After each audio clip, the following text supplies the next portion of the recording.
Hi, it's Stephanie back on Spotify. Today's guest is a national news headline. Jody, his dad is famous for protecting him. This was a 1984 kidnapping case. Thank you so much, Jody, for stopping by. Well, thanks for inviting me on. Of course. So this story has always shot close to home. I'm a mother. I have kids myself. There's a lot of predators out there, and Lord knows I lived in Hollywood. My kids are even in karate. So, but I just reposted it for Father's Day, and I did the Father of the Year, caption, and that's what kind of prompted me to try to find you to understand more and learn more about what happened. Can you like walk me through in your mind kind of your story and what happened to you? Okay, I will give you the back of the version of what happened in fifth grade. I started taking karate from a man named Jeff Doucette.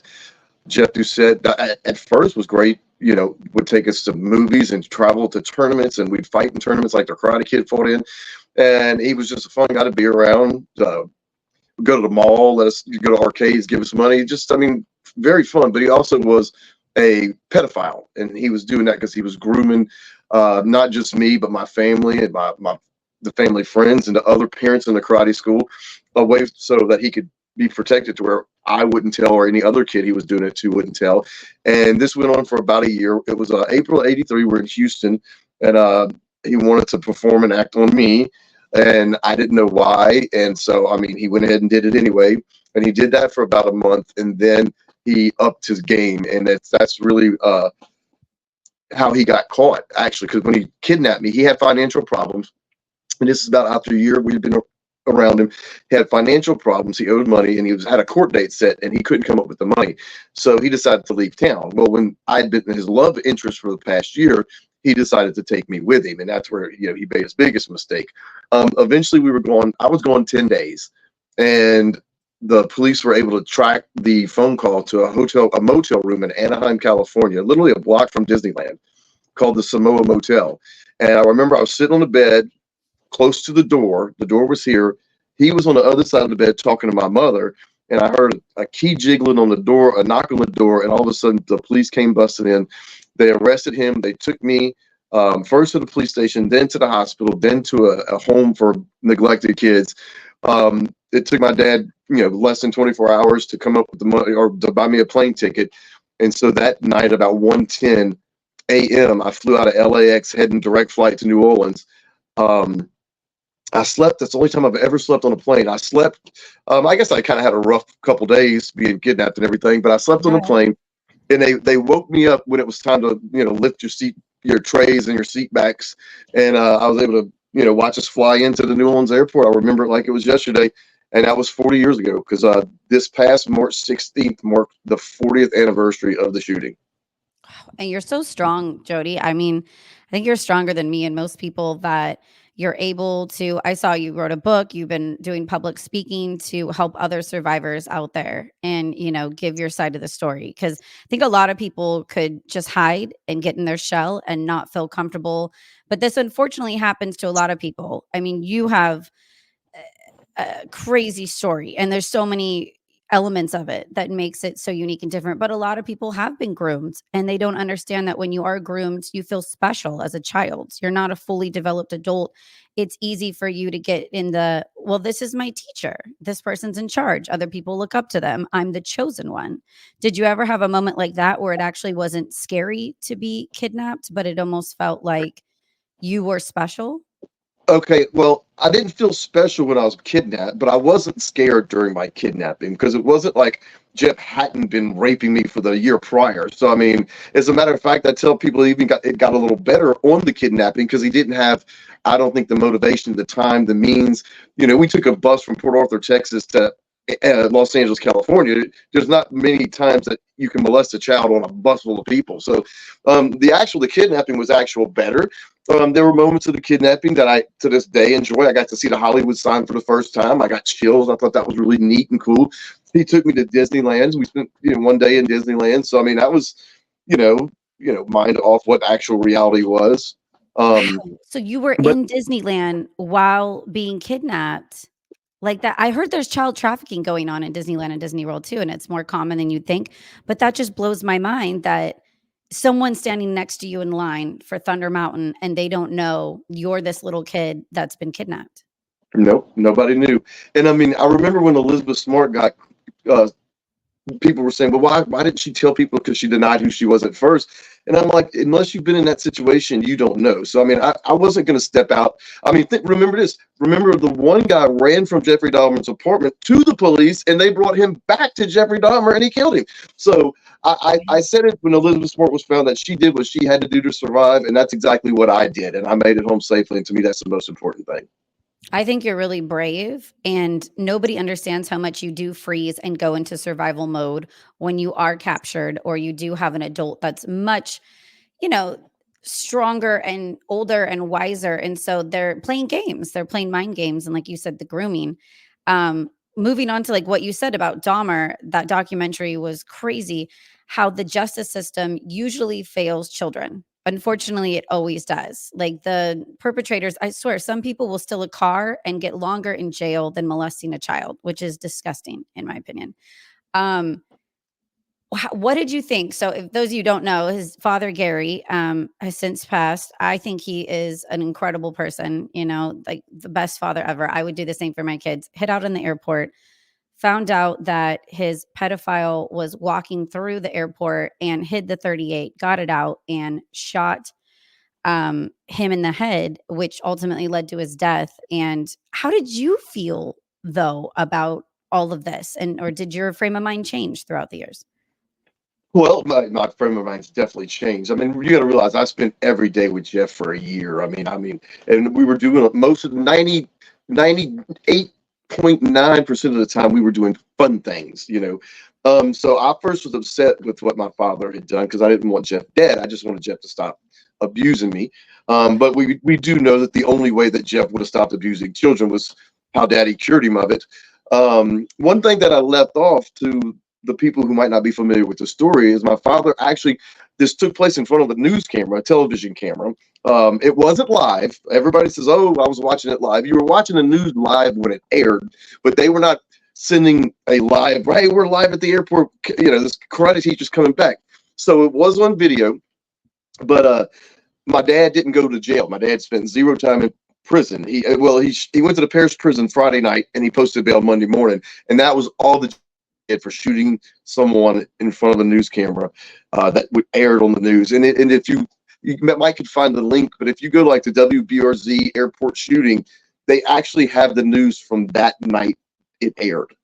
Then you can see like the reporter, he's all shook up. He's like, you know, we just witnessed a murder.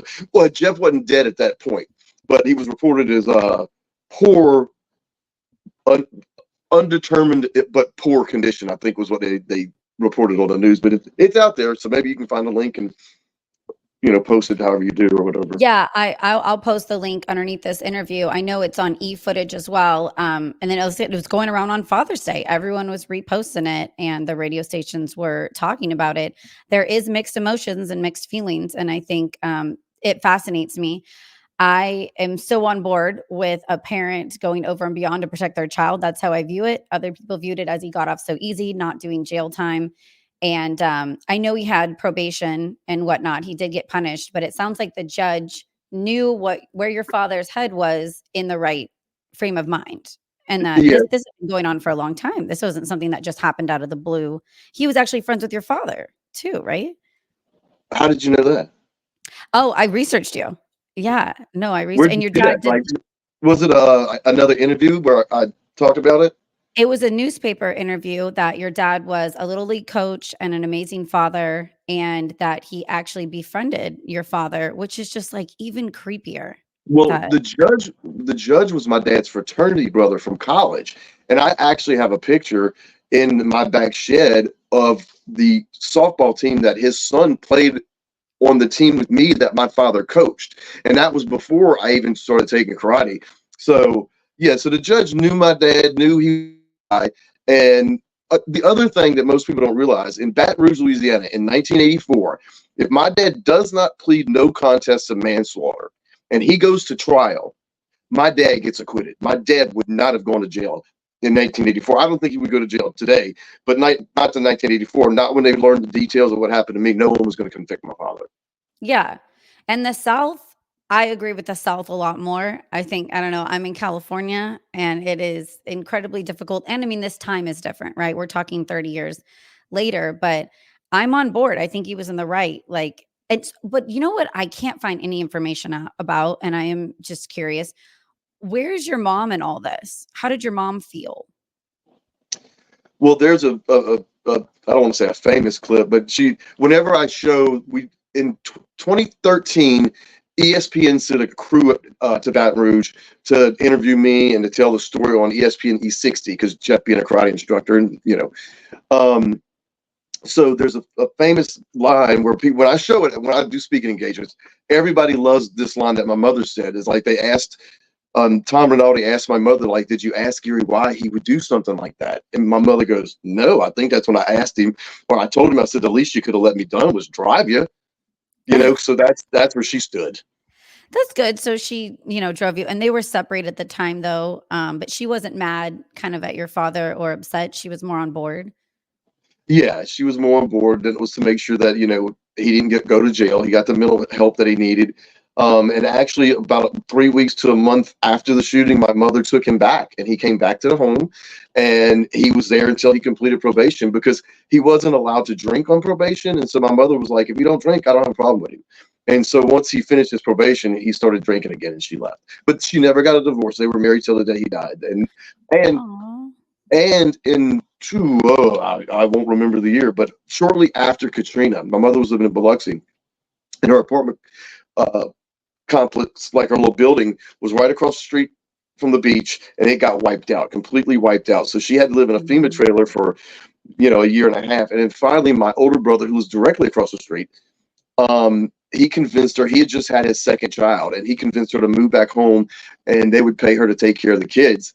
And so she moved back home. So when my dad finally had a stroke, where he had to be put in a nursing home, it was me, my dad, and my mother living in the family home I grew up in. Wow. It's kind of as, maybe it's a somber time, but you guys got back together. So that's kind of the light at the end of the tunnel, that you guys were all together. And I find that interesting that they never legally divorced. And so I don't know, but they probably were still a little bit in love. There's like a reason you don't go to the courthouse and actually finish and file. Wow. And then you wrote a book, Why Gary Why? Are you doing speaking engagements recently, or have you taken a break from those? What's going on right now? I had one in April because it was Sexual Assault Awareness Month. I might be going to San Antonio to do a podcast. So, I mean, next weekend. So I do them as much as possible when I can. When people like you have me on. That's great. Thanks for coming on. But do you think, has there been more negative or positive post reaction from this horrific situation in your childhood? How do you think it's kind of affected you positively or negatively? I think what I see is 98% positive. You might have your person, well, thou shalt not kill. That's the Ten Commandments. And yeah, okay. So my dad broke a commandment, and he committed adultery. So he broke two commandments. 8 out of 10 ain't bad.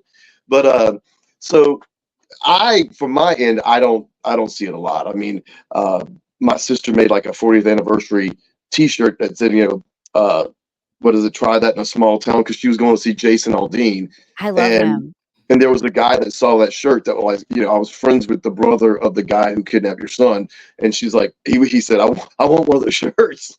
So I mean, even Yeah. though he's friends with the brother, he's still, people are human and identify. And I'm gonna say right now, I think if Jeff's brother, if that would have been his kid that would have been abused, I think Roland probably would have done the same thing to protect his family. So um, it's a shame that that was his brother, but I always liked Roland, and I always thought he was a good guy. So, and he was in radio for a long time. As a matter of fact, I opened the book up. It was like the 30. I'd have to look 33rd anniversary of my kidnapping, and all of a sudden my mother's alarm goes off, and it was him going, "All right, welcome to the radio show." And I'm like, "What's the odds on the anniversary of my kidnapping?" His voice would be what woke me up. That's crazy. I bet I feel like there is some sense of relief that, your father, Gary, did kill him. It's not like, oh, he's getting out of jail this date and time and he can come after me, or nightmares or any kind of situation like that. Um, do you have struggles though ever? Do you have kind of hard times dealing with it sometimes? Not with that situation, no. I mean, you can look at the fact that I'm single, no kids. I got a cat that's been mad at me for 2 weeks. I mean, I don't think that I'm not going to place what happened to me when I was 11 years old for these struggles I'm having right now, but there was a wild kitten in the backyard I had to tame, and then my inside cat could smell that on me, and it's been a struggle. I had to change my Facebook status to it's complicated because I mean, she hadn't talked to me in 2 weeks. She's ignoring me. Dude, I love it. Hey, I'm divorced twice and I'm living the dream and I'm single and older. And I think it's the way you look at it. When some people are like, oh, are you okay? And I'm like, I'm really happy. I got a cat and a dog. I talk to my animals all day. I'm doing just fine. Like I got a Oh, radio podcast. if you could listen to me talking about a cat, like if you had like video, someone follow me around and just watch me talking to my cat, I would never be able to convince anybody I was straight. All I do is talk to a damn cat. Yeah. I love cats though, because they can be a little bit independent and off on their own. And then they just pop up and need you like maybe 10 minutes a day. At least that's mine. And then the rest of the time she's like, later, mom, I'm doing my thing. They're That's not. that's what she's doing right now. She's like, okay, you cheated on me. I'm not coming to sit on your lap tonight and watch TV with you. So she's been. Have you brought the new kitten inside? I did bring the new kitten inside, and I even let the new kitten sit in my lap, and she Uh-oh. was staring at me, and it just didn't go good. And No. that's for 2 weeks. I finally tamed a kitten, and my neighbor, we're sharing custody of the cat. He brought her in last night. He's going to take her to get fixed because we have like cat haven. But we had to get her tamed so we could get her fixed because we didn't want 12. So we just got the one extra. That's smart. And so, Gary, can you tell us what's your favorite part about Louisiana? Do you like the sports? Do you like music? Do you like going out to certain places? What should we do if we go to your part of Louisiana? All right, so my part, I would recommend Baton Rouge is great. I'd recommend going to New Orleans for a couple days and going to an LSU football game if you get the opportunity. Um, if you go to New Orleans, there's a lot to do, lots of good places to eat. So I mean, definitely, and but be careful. New Orleans is not the safest town. I'm going there. I'm going there Friday night, and I got a meeting there Saturday. But you just got to be aware of your surroundings, like most big cities. But New Orleans can be a really good time. Awesome. Well, Jody, I want to say I think you're really brave and I'm so proud of you for, be doing great, being successful, being able to talk about what happened to you. And thank you so much for taking time out of your day to stop by the podcast. No problem. And for those who are interested, you can go on Amazon.com and you can order a paperback, or you can download a digital copy of the book. Or about a year and a half ago, a friend of mine has a studio and he's done voice work. He made it into an audiobook. So you can go on Audible, you can download an audiobook. It's 6 hours and 3 minutes long. That's all. It doesn't, excuse me. So it's an even quicker read. But it is excellent, and I'm not just saying that to promote my book. It has a lot of information for parents. It has information for survivors, and it has information for people who just want a general understanding. So I think it's really good. It's really interesting. If you go on Amazon and read the reviews, I tried to make it funny. I know, how do you make a book about child rape, kidnapping, and murder funny? But there are moments in there that I think will actually make people laugh out loud, and so it's really excellent, especially if you're a parent. um Things to look for. And there's certain things like what not to say in front of your kids. Like, I mean, I heard my dad, if anyone touches you, you let me know and I'll kill him. So that is actually meant to be a positive thing, but it acts as a negative thing because now I'm thinking my dad will kill whoever this, Uncle Paul or whoever the karate teacher was. That makes sense. And I too like dark humor. It's the way I handle kind of a stressful situation or something that I love comedians and going to comedy shows, and the darker the better. So some people don't get that. It's how we deal. So you can find Who, humor in a dark situation. who's your favorite comedian? Right now, I'm just so into Kill Tony and the live podcast. Have you seen that? Where several comedians coming on at once. And I I like Lisa Tony Lampanelli. every night. Yeah. I where I spent the 40th anniversary of the shooting? Where? At the Mothership Comedy Club in Austin, Texas. Oh, wow. And that they filmed. Watching comedian Jim Norton. Oh my gosh. That's a good idea. Laughter can bring us together and kind of help heal some wounds. And like I said, I cannot get offended. I'm kind of just a thick skin and I've seen and heard it all. So I like comedians. They're my favorite Oh, people. I love Tony. I think Tony's hilarious. But I'll tell you a funny story, and you can cut this out if you want, if it doesn't meet the standards of your podcast. But Oh, I I don't was in have New York standards. City. I don't know about it either. I was in New York City, and Jim Norton tweeted out, "Hey, I'm trying out an hour of my new stuff at the Fat Black Pussycat, which is like in Greenwich Village." And he's like, "There's 2 drink minimum." So I texted my friend Tiffany. I was like, "Hey, you want to go see Jim Norton?" Like, she's like, "Yeah." So we went to the bar. We had a few drinks, and then we went to go see Jim Norton. He does his hour. He does his whole hour. We're sitting like second row, and Jim had talked about the story in the opening Anthony show, so he knew who I was. I said hey to him before the show and everything. So we're sitting there, and he does his hour, and he looks at this guy, this couple, and he looks at the guy, and he's like, "What's your favorite genre of porn?" And the guy just kind of sat there looking at him. He goes, "Oh, you're on a date. That's your wife. You don't want to answer it." So Jim kind of looks at the audience, and is like, "Anyway, what's your favorite genre of porn?" He was trying to do some crowd work. My friend Tiffany yells out, "Ain't no!" And Jim, this quick, looks at her and goes, "Ma'am, do you realize who you're sitting next to?" That's my friend Jody. Oh my God. I'm sorry. Because That that's is my a friend. great story. Oh, that is pretty funny. Jesus. So I made sure I included that in the book. I had to squeeze that in somehow, some way. But yeah, so um, yeah, Jim's my favorite. I didn't get a chance to say hey to him at the show because the Mothership Comedy Club's real secure, and he had his. They were, but I couldn't get back there and say hey to him. But yeah, I've seen him, several places: New Orleans, Dallas, New York. He's.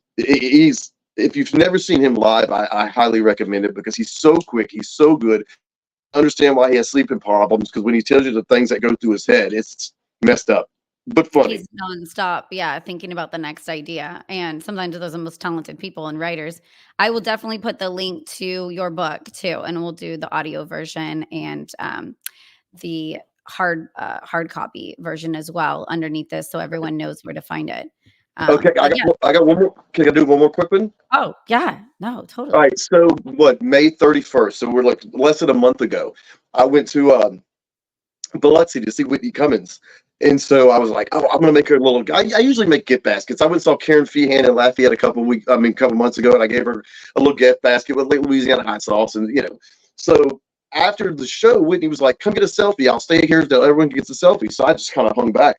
Well, I brought her a copy of my book, and I gave it to her, and I just kind of gave her like the 10-second, "Hey, look, this is my book. It's got good information. She just had a baby for parents." I was like, when I was younger, I was kidnapped. My dad shot him and killed him and got away with it.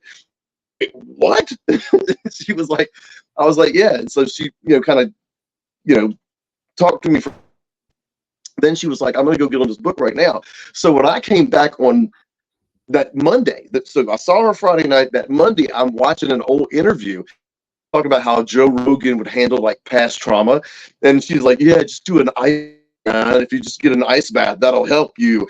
Or if you eat an elk for like a week. And then she revealed that she was sexually abused when she was younger. And I didn't know that at the time when I gave her the book. I was just giving it to her because she was a new mother. So hopefully she'll read it and, take some good information away from it.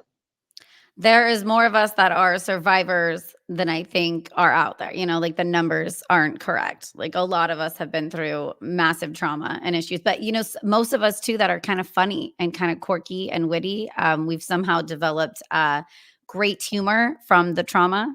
That's a good thing that you can walk away from. But man, well, thank you so much for stopping by, and we'll keep in contact with you and hope to see, you coming around if you're around Sacramento. I'd love to see you do a speech and hear you and bring the kiddos.